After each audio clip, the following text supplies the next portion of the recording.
Does it feel like there's a wall between you and your team? Sometimes the biggest barriers to leadership aren't external, they're internal.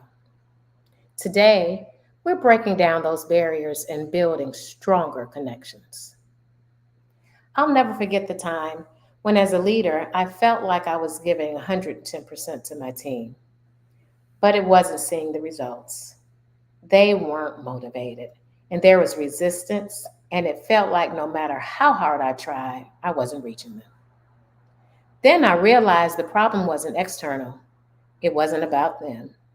The barrier was me.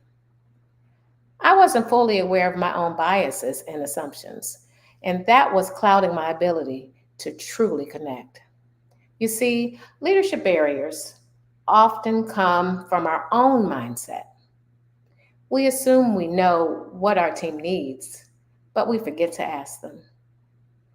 That's why in the Strategic Belong Solution, a program I developed with Integral Exploration Development Group, we teach leaders to identify these internal barriers.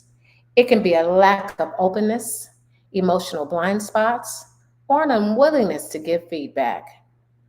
Once you recognize that biggest barrier might be you can start making real changes that your team will notice. After identifying my own internal barriers, I started asking better questions, I started listening more, and the shift was remarkable. My team became more engaged, more collaborative, and the resistance started to melt away. The walls were coming down. Want to tear down the barriers between you and your team?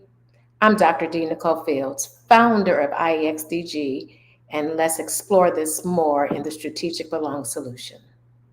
Follow along for the next video where we'll talk about the power of being a liaison between management and employees.